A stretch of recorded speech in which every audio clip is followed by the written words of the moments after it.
뭐죠? 너에게 뭐가 있기를 원한다? 너에게 은혜가 있기를 원한다. 또 너에게 뭐가 있기를 원한다? 평강이 있기를 원한다. 자, 물어보겠습니다. 옆 사람한테 물어보세요. 주영. 주영이 보니까 갑자기 이제 헛웃음이 나오네요. 예. 이번 주에 그 전화를 했는데 우리 그 터치 원로들이죠. 원로 세 사람한테 전화를 했는데 3명이 또 동시에 같이 있더라고요. 예. 남자들 3명이서 스테이크를 먹었대요. 미친 거 아닙니까? 남자들 3명이서 그린벨트에서 하여튼 최근에 들은 웃긴 얘기 가장 웃었습니다. 예. 무슨 얘들이 남자 3명이 스테이크를 먹나? 그렇게 만날 사람이 없나 싶어요. 예. 여러분 한번 아마 스테이크 사줄 만한 능력은 될 거니까 자매들 사달라고 하십시오. 예. 누구든지 사달라고 해도 얘는 안 사줄 사람입니다. 이렇게 기억하시고요. 자, 한번 보겠습니다. 이 바울이요, 우리에게 편지를 쓰는데 이제 우리가 편지를 쓸 때마다 이걸 꼭 짚고 나와야 돼. 은혜와 평강이 너에게 있기를 원한다. 한번 물어볼게요. 은혜가 뭡니까? 은혜가 뭡니까? 은혜가 뭡니까? 은혜. 자, 한번 자기가 얘기할 수 있는 사람. 제가 뭐 가진 거 없나? 그레이스. 우리 그 정도는 알죠. 예. 그레이스. 또 은혜가 뭡니까? 은혜. 사실 설명하기 어려워요. 에베소서 2장에 설명하는 게 있네요. 한번 볼까요? 2장 8절 봅시다. 은혜를 기가 막히게 설명한 구절이 있습니다. 자, 보는 김에 2장을 한번 쫙 설명할게요. 자, 은혜를 설명하기 위해서는 서술형으로 설명했습니다. 잘 들어봐요. 자, 이렇게 말합니다. 너희는, 자 보십시오. 너희는 원래 죽었던 사람이다 라부터 시작돼요. 옆 사람한테 한번 봅시다. 예, 만만한 게 옆 사람이잖아요. 그러니까 너희 이렇게 한번 손가락을 지칭하면서 너희는 원래 죽었었다 이라고 해보시죠. 예, 죽었었다. 그런데 이게 말이 제가 한번 퀴즈를 내볼게요. 언제 죽었었을까요? 언제 죽었었을까요? 죽었었다라고요. 언제 죽었었을까요? 예. 창세기에 보면 제가 창세기를 가르칠 때 어떤 친구가 저한테 이런 질문을 한 적이 있습니다. 어떤 질문을 했냐면 선악과를 하나님께서 만드셨는데 그 열매를 먹으면 하나님은 죽는다고 했고 사단은 결코 죽지 않을 것이라 라고 했어요. 하나님은 기필코 죽을 것이라고 했고 사단은 결코 죽지 않을 것이라고 했는데 제가 이걸 가르쳤던데 그 친구가 하는 말이 사단의 말이 맞네요 라고 하더라고요. 왜냐하면 선악과를 먹고 나서 죽었나요? 안 죽었나요? 아담이 그 자리에서 먹는 즉시 뭐 독사가 깨먹은 것처럼 백설공주처럼 뭐 이게 엎어지고 그랬나요? 안 했잖아요. 살아있잖아요.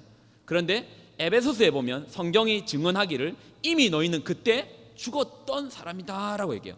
그러면서 우리의 죽었던 흔적을 이렇게 설명합니다. 그때의 너희는 2장 2절 쫓아옵시다. 그때의 너희는 그 가운데 행하여 이 세상의 풍조를 따르고 공중권세 잡은 자를 따랐으니 곧 지금의 불순종의 아들 가운데 역사하는 영이다. 한 어떤 영을 쫓아서 행했대요. 이 영은 하나님의 영이 아닙니다. 하나님의 영이 떠나버린 그 자리에 어떤 영을 쫓아 했는데 전에는 우리도 다 그 가운데 우리 육체의 욕심을 따라 지내며 육체와 마음에 원하는 것을 하여 다른 이들과 같이 본질상 진노를 받을 만한 자였더라. 우리가 로마서를 배우면서 배웠죠. 하나님의 진노가 불의에 대해서 나타날 것이라고 했잖아요. 예. 우리가 본질상 죽었던 자로서 뭐를 쫓아 행했다고요? 욕심을 따라 행했다고요. 여러분 한번 물어볼게요. 그 밀림의 사자가요. 밀림의 사자가 여기에 뭐죠? 그 밀림에 가장 많은 게 뭐죠? 누 같은 거, 누 같은 거 있잖아요. 누 어떻게 생긴 거 아나요? 소처럼 생긴 거. 그게 한 10만 마리가 여기 있어요. 10만 마리가. 그리고 사자가 누 10만 마리가 있는데 몇 마리를 잡아먹을까요? 몇 마리를 잡아먹을까요? 주민아 몇 마리 잡아먹을 것 같아? 사자가 5마리. 5마리. 가병아 몇 마리 잡아먹을 것 같아? 10마리. 점점 많아지네요. 왕이 몇 마리 정도 잡을 거 아니에요? 그렇죠? 자기 배부르면요, 사자는요 옆에 누가 옆에서 그냥 종종걸음으로 걸어다녀도 잡아먹지 않습니다. 그래서 이건 내추럴한 상태, 본능적이라고 말해요. 그런데 여러분을 물어보겠습니다. 예, 물어볼게요. 지선아, 여기 다이아몬드가 한 10만 개가 10만 개 너무 많고 한 100개 정도가 있어. 몇 개 가져갈래? 몇 개? 몇 개? 왜 안 사줄 것 같아? 몇 개? 웃지마 말고 몇 개? 다 가져갈 것 같지? 동물을 이게 자연스럽다고 말할 때 하나님 그 자연적 사자가요 힘없는 얼룩말을 잡아먹거나 그 눈만큼 뻑뻑거리는 사슴을 잡아먹는다 해서 그걸 죄라고 하지 않습니다. 본능에 따라 하거든요. 그러면 우리도 본능에 따라 행했는데요? 아닙니다. 우리는 우리의 마음에 원하는 것을 쫓아 행했어요. 근데 그 마음에 원하는 게 이미 죽어있던 상태라서요, 우리가 만약에 사자라면요, 우리가 만약 사자라면요, 아마 거기 10만 마리 누워 있으면 10만 마리 다 잡아가지고 냉장고에 집어넣어 놨걸요. 예. 부위별로 썩어서 먹든지 자기가 다 못 먹으면 썩어 버릴지언정 다 잡아서 씨를 말리려고 할걸요. 본질상 진노의 자녀였던 이 욕심에 따라 행하는 우리를 향해서 너는 본질상 진노, 우리가 생각할 때 하나님의 진노, 뭐 그거 내가 받지, 뭐 하나님 나한테 벌 내리면 내가 그거 받지, 몰라서 그럽니다. 사람이 내리는 벌의 수준이 아닙니다. 하나님의 진노를 그렇게 쉽게 말하면 안 돼요. 그 진노가 누구 위에? 불의한 자 위에 내리겠다는 게 로마서의 결론이었잖아요. 결론은 아니었죠. 로마서에 그렇게 말했잖아요. 그리고 허물과 죄로 죽었던 너희도 이러한 진노를 받을 것이다. 그런데 긍휼이 풍성하신 하나님이 우리를 사랑하신 그 큰 사랑으로 인하여, 여기서 이제 긍휼이라는 단어가 나왔네요. 긍휼 뭐라고 했죠? 긍휼 뭐라고 했죠? 긍휼이라는 단어가 뭡니까? 하연이가 있는데 하연이가 저한테 한 1,000억을 빚졌어요. 갚아야 돼요. 계약한 날짜가 어제까지인데 안 갚았어요. 한 달 전까지는 안 갚았어요. 근데 제가 한 열흘씩 밀어주는 거예요. 열흘 밀어줘. 어제까지 안 갚았어요. 근데 긍휼은 뭐냐면 계속 참아주는 거예요. 갚을 때까지 그냥 지켜주는 거예요. 그런데 우리에게 주신 것은, 은혜는 또 다릅니다. 은혜가 뭔지 한번 볼게요. 긍휼이 풍성하신 하나님이 참아주시는 거예요. 우리를 사랑하신 그 큰 사랑으로 마땅히 벌을 받아야 되는데, 마땅히 혼을 나야 되는데, 돈을 안 갚았으니까 안 갚은 거에 대해서 분명히 혼이 나야 되는데 하나님 참아주시는 거예요.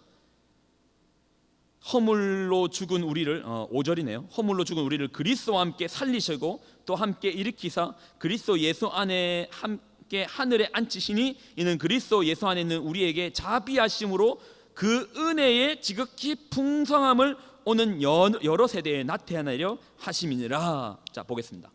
은혜는 무엇이냐? 아까 긍휼은요, 긍휼은 참아주는 거예요.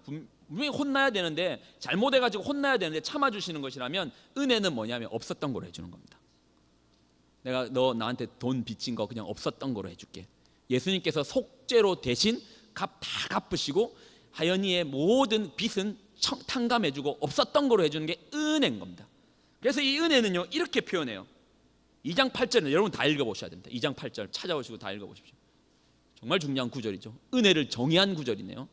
여러분에게 이런 은혜가 있기를 기도할 때마다 은혜를 그렇게 간구합니다. 2장 8절입니다. 읽습니다. 시작.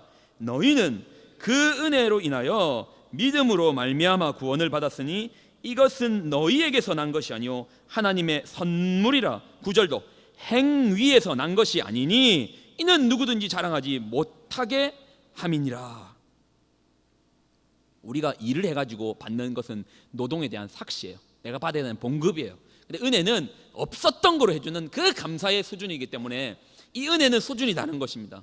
여러분, 이 은혜로 말미암아 다 구원함을 받은 거예요. 그래서 바울이 말할 때, 기도할 때 은혜가 너희에게 있기를 원한다라고 이제 얘기하는 거예요. 평강이 뭔지 압니까? 은혜와 평강. 바울의 서신서들을 다 읽어보십시오. 그러면 바울이 축복할 때마다 이 두 단어를 놓치지 않습니다. 너희의 삶에 뭐가 있기를 원한다? 은혜가 있기를 원한다. 또 너희의 삶에 뭐가 있기를 원한다? 평강이 피스가 있기를 원한다. 침이 좀 텄나요? 네. 평화가 있기를 원한다로 얘기합니다. 평화가 뭡니까? 자, 이것도 한번 정의를 짚고 넘어가 볼게요. 11절, 2장 11절. 에베소서 대단한 책입니다. 이 은혜와 평화를 정의해내는 책입니다. 평화가 뭐냐 하면, 그냥 제가 설명해 줄게요. 설명할게요. 잘 들으세요. 예. 여기에서는 뭐를 지칭하여 얘기를 하냐면, 그냥 11절만 제가 읽을게요. 그러므로 생각하라. 너희는 그때의 육체로는 이방인이요 손으로는 육체에 행한 할례를 받는 무리라 칭하는 자들로부터 할례를 받지 않는 무리라 칭함을 받았다. 이 표현이 뭐냐면, 할례를 받은 사람과 할례를 받지 않은 사람이 이제 나뉘게 되는 거예요. 근데 우리가 생각할 때는 할례 받은 정도 안 받은 정도 아무것도 아니지만, 유대인의 입장에서는요, 그것을 뛰어넘을 수 없어요. 할례 받지 않는 민족과 그들이 유대감을 같이 느끼면서 할 수가 없어요. 그러니까 이건 하나님의 원수로 보는 거예요. 이걸 지금의 보편 언어로 집어넣으면 원수와 나 정도예요. 예. 나와 원수의 관계예요. 나와 원수의 관계. 지금 저희는 평화, 평강, 피스 이걸 설명하려고 얘기하는 겁니다. 나와 원수의 관계라는 거예요. 광명이와 나의 관계가 지금 원수의 관계잖아요. 이런 관계인데 하나님께서 이제는 13절 전에 멀리 있던 너희가 그리스도 예수 안에서 그리스도의 피로 좀 가까워진 거예요. 광명이와 저의 관계가 좀 가까워진 거예요. 그리고 요거로 끝나는 게 아니라 그는, 예수님은 우리의 화평, 평화, 평강, 피스 다 똑같은 말입니다. 우리의 화평이신지라 둘로 우리 광명이와 나를 둘을 하나로 만드사 자기 육체를 둘로 하나로 만드사 원수된 것 곧 중간에 막혀있는 우리 그 뛰어넘을 수 있는 이 높은 담을요 자신의 몸으로 이 육체를 허무시고요 법조문으로 율법에 따르면 너는 죄인이고 너는 판단하고 너는 그렇게 하면 안 되고 너 이렇게 살면 안 되고 한다는 그 법조문을 예수 그리스도의 그 피로 찢어버리시고 없애버리시고, 그리고 중요한 구절입니다. 또 십자가로 이 둘을 한 몸으로 하나님과 빨리 먹었네요. 15절 법조문으로 된 계명의 율법을 폐하셨으니 이는 이 둘로 광명이와 저를 둘로 자기 안에서, 중요한 단어입니다, 한 세 사람으로 만들었다라고 합니다. 한 사람입니까? 두 사람입니까? 한 사람입니다. 옛 사람이니까 세 사람입니까? 세 사람입니다. 그래서 한 세 사람이라는 아주 독특한 단어가 나옵니다. 한 세 사람으로 만듭니다. 그리고 또 우리가 원수된 거는 이웃과의 관계에서 원수도 있겠지만 또 하나는 누구와 원수가 근본적으로 되어 있습니까? 하나님과의 관계겠죠. 하나님과 우리 사이의 관계 역시도 허물어져서 한 아버지요 자녀가 되는 관계로 만들. 이게 뭐라고요? 이게 바로 평강이라는 겁니다. 여러분 생각해 보십시오. 여러분 인생 가운데서 일어나고 있는 모든 문제가 결국 돈 때문이냐 돈 때문이라 말하지만 결국 따지고 들어가면 인간관계 문제 아닙니까? 한번 생각해 보십시오.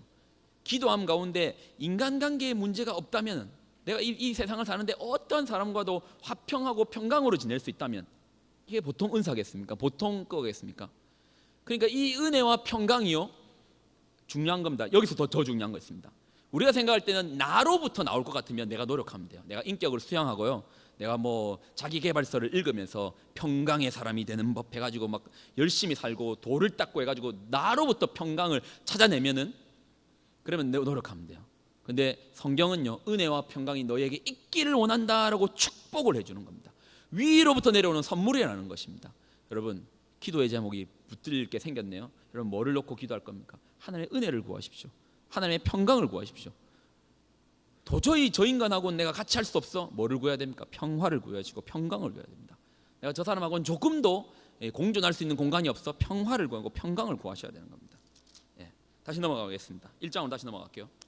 자, 저희가 지금 주되게 얘기하려고 하는 것은 무엇을 얘기한다 했죠? 너희는 누구인가에 대한 얘기를 지금 하려고 하는 거잖아요. 자, 좀 유치할 수 있지만 여러분 분명히 이거 잡아야 돼요. 이거 모르면요 이상한 삶 삽니다. 제가 경고했습니다. 자, 1장 3절부터 이제 읽어보겠습니다. 3절 읽습니다. 시작.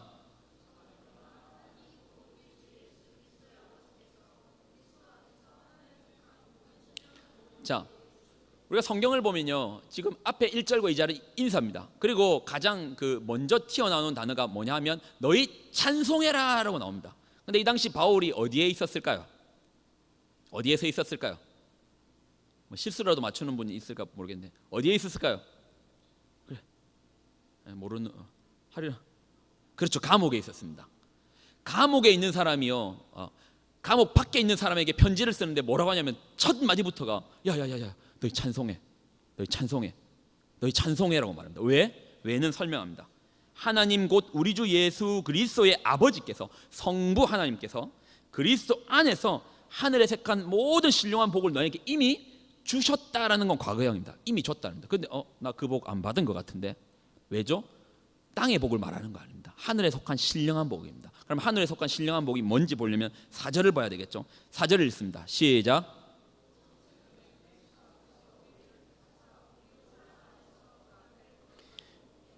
자, 이 복은요 하늘에 속한 신령한 복은 흠이 없게 만들고 우리를 택했답니다. 택하는 걸로 끝났을까요? 왜 택합니까? 하나님 우리 왜 택했나요? 왜 우리 선택했나요? 왜 우리를 부르셨나요? 그 설명은 5절에 나와 있습니다. 5절입니다. 중요한 구절입니다. 시작.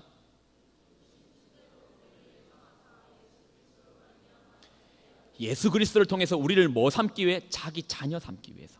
그러니까 너 뭐 해라고? 너 찬송해라고. 아니 왜 내 같은 사람, 나 같은 사람에게 하나님 자녀의 특권을 주십니까? 야, 왜냐니? 6절입니다. 이는 그가 사랑하시는 자 안에서 우리에게 거저 주시는 바 그의 은혜의 영광을 찬송하는 인생을 만들기 위해서. 여러분에게 분명히 얘기 드립니다. 여러분의 인생의 그 어떤 것으로도 여러분 채움받지 못할 겁니다. 인생의 목표가 달라서 그래요. 여러분에게 하나님 주신 목표는 나중에 좀 다시 얘기하겠지만, 자, 지금은 이제 우리가 성부 하나님께서 우리에게 주신 축복을 말해요. 하나님께서 우리에게 주신 축복. 그러면 성자 예수님께서 우리에게 주신 축복이 뭐고, 성령 하나님께서 주신 축복이 뭐냐면, 성부, 성자, 성령 하나님을 에베소서 3절부터 14절까지 설명합니다. 그럼 성부, 성자 예수님께서 우리에게 주신 축복, 그 하늘에 속한 신령한 복은 뭔가? 자, 7절 한번 읽어볼까요? 7절. 자, 첫 번째는 너희가 찬송이 될 것이다 라는 얘기였습니다. 7절 있습니다. 시작. 우리는, 시작.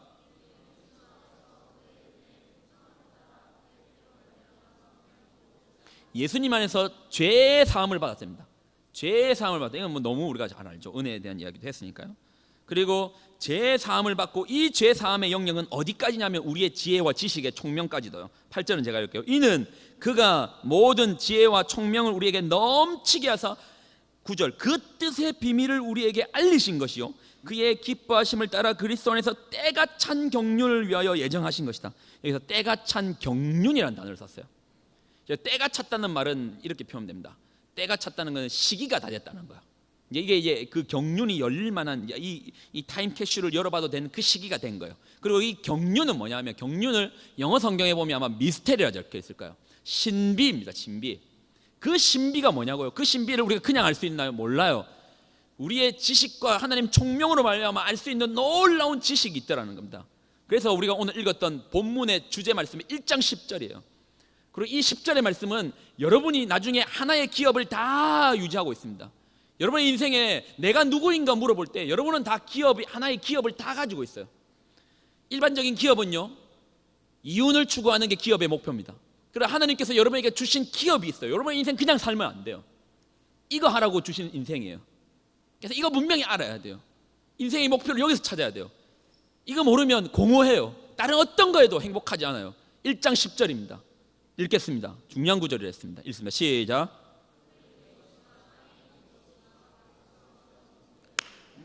자, 내가 봐라. 내가 이제 때가 차서 풀려있는 미스테리 신비를 내가 너에게 말해줄 테니까, 그 신비가 뭐냐면 하늘에 있는 것이나 땅에 있는 것이 누구 안에서, 이게 중요한 단어는 in Christ입니다. 예수님 안에서 다 통일하게 만드는 것이다.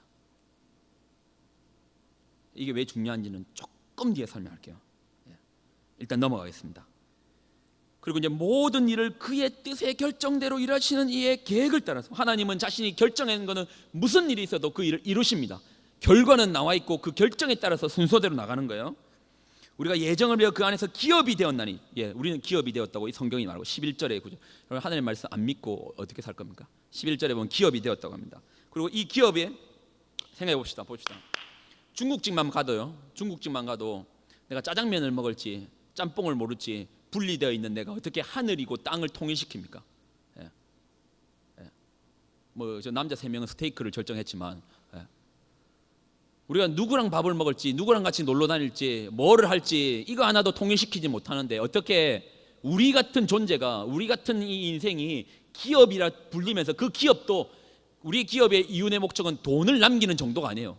우리의 기업의 이유는 이렇게 딱 걸려 있는 거예요. 하늘에 있는 것이나 땅에 있는 것이 그리스도 안에서 통일시키는 기업이라고 부르는 겁니다.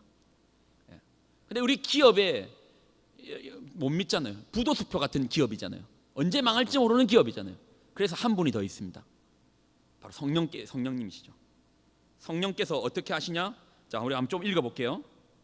13절입니다. 13절 한번 읽어볼까요? 13절 있습니다. 13절 시작.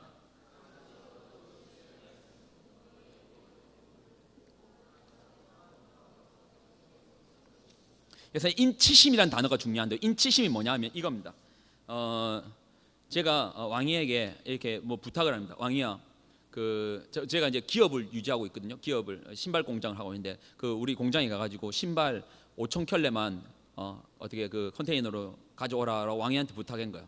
왕이는 우리 기업과 아무 상관이 없는데, 왕이가 가가지고 신발 5천 켤레 내놔라고 하면 우리 그 회사에 있는 경리나 사원이 절대 내줄 리가 없죠. 왕위를 뭘 믿고 내주겠습니까? 그런데 그 제가 이제 그 서류에다가 제 도장, 제 직인이 적힌 도장을 딱 찍어가지고 왕이한테 주면서 가서 사장님께서 신발 5천 켤레 달라고 했다면 신발을 줍니다. 그러면 왕위를 보고 주는 겁니까? 아니면 그게 찍혀 있는 그 스탬프를 보고 주는 겁니까? 스탬프를 보고 주는 겁니다. 오늘 우리 부도수표 같은 우리의 인생, 하늘에 있는 것이나 땅에 있는 것이 그리스도 안에서 통일시키는 이 기업에 도장을 찍어주시는데, 누가 도장을 찍어준다고? 성령께서 도장을 쾅 찍어주신 거예요. 그리고 하나 더 봐야 됩니다. 이거로 끝납니까? 뭔가 유지되기 위해서는 하나 더 필요한 게 있어요. 조금 더 읽겠습니다. 14절입니다. 14절에 또 중요한 구절이 있습니다. 성령께서 우리에게 해주시는 축복입니다. 14절 시작. 이는 시작.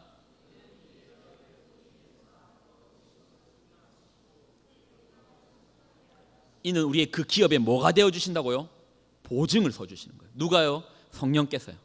하늘에 있는 것이나 땅에 있는 거 우리는 못해요. 나는 못해요. 그러나 성령께서 이 일에 도장을 찍어 주시고 보증을 해 주셨기 때문에 이 일이 가능하게 되는 것입니다. 나는 누구인가? 나는 누구인가? 여러분, 오늘 에베소서가 말하고 있는 나는 누구인가라는 이 질문 앞에 우리 한번 귀를 기울여 봐야 됩니다. 여러분 누굽니까? 우리가 생각할 때 그런 생각 한번 안 해봤어요? 물질의 것, 세상의 것 채운다고 그게 채워지든가요? 우리가 여러분 모르는 게 있어요. 여러분의 마음을 몰라요.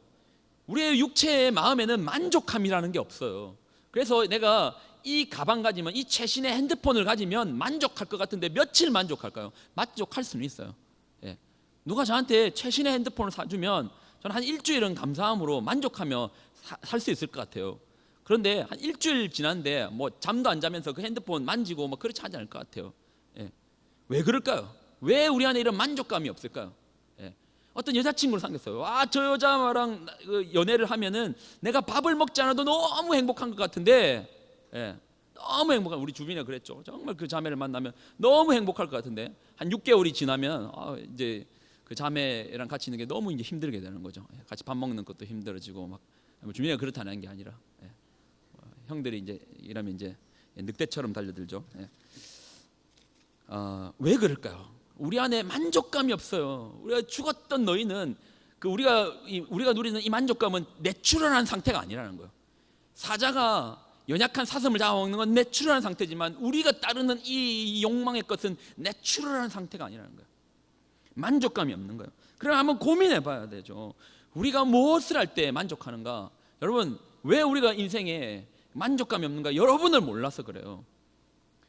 이 복음이라는 실체가요. 이 얘기를 하고 그냥 오늘 에베소서 여기서 마무리할게요. 이게 복음이라는 실체가, 여러분이 복음을 모르니까 이렇게 뭔가 인생의 어떤 만족감을 못 느끼는데요. 복음이라는 게 뭡니까? 복음이라는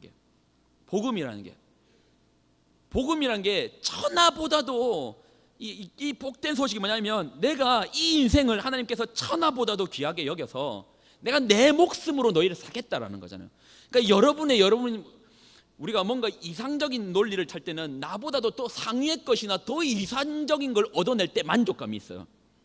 그런데 핸드폰이나 아니면 설령 집이라 할지라도, 설령 하나의 이 커다란 땅덩어리라 할지라도, 남자들이 좋아하는 명품 자동차라 할지라도, 아니면 최고의 각선미를 가지고 있는 연예인과 사귈 수 있는 특권이라 할지라도 여러분 아마 채우지 못할걸요. 왜 그럴까요?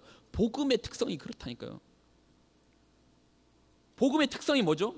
나 너 천하하고도 안 바꿔라는 거잖아요.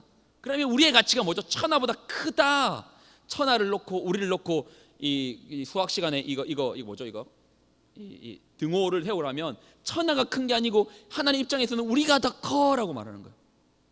여전히 우리가 더 커의 자리가 있는 거예요.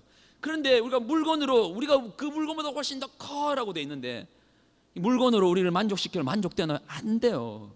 그 방향을 찾아가 봐야 미안하지만 소금물을 퍼먹는 것 이상 안 된다니까요. 오늘 이 에베소서가 성부 하나님의 축복, 성자 예수님의 축복, 성령님의 축복을 말하면서 너는 누구인가 설명하는 게 유치하게 들리죠.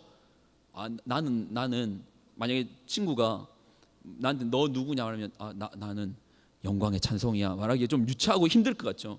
근데 그거 없이 여러분의 어떤 인생에 만족감이 있을까요? 여러분 한번 수련회 때나 정말 그 하나님을 깊이 만났을 때 그때 여러분 속에서부터 차오르는 그 말할 수 없는 만족감이 있지 않던가요?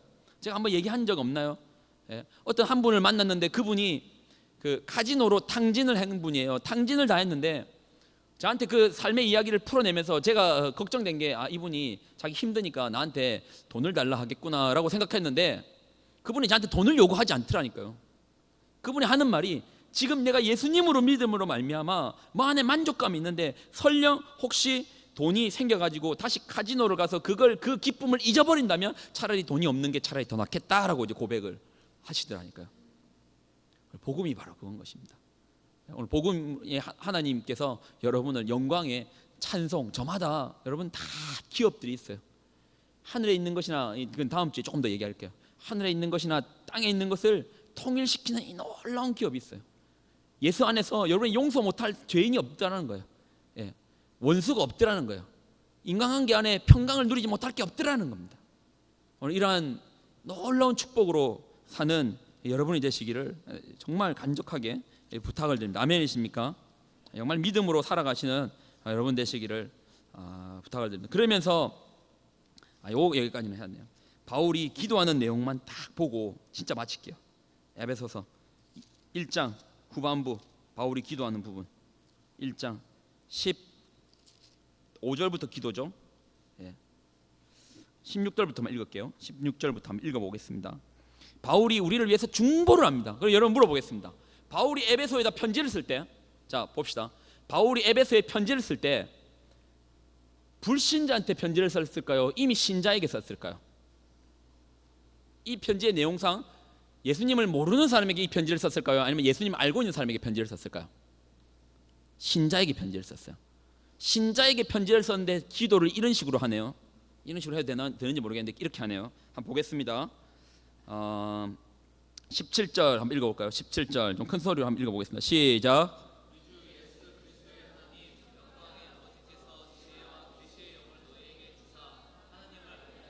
바울이 기도할 때, 우리를 위하여 기도할 때 너 잘 살게 해달라, 건강하게 해달라 기도하지 않습니다. 너희가 지혜와 계시의 영을 주셔서, 그래서 너희가 뭐 하기를 원한다? 첫 번째, 하나님을 알게 해달라는 겁니다. 이미 신자라고 했습니다. 이미 하나님을 아는 사람이라고 했습니다. 그럼에도 불구하고 기도하는 것이 하나님을 알게 해달라고 기도했습니다. 두 번째 기도가 뭘까요? 두 번째 기도는 아까 기업과 상관이 있습니다. 18절입니다. 18절 시작.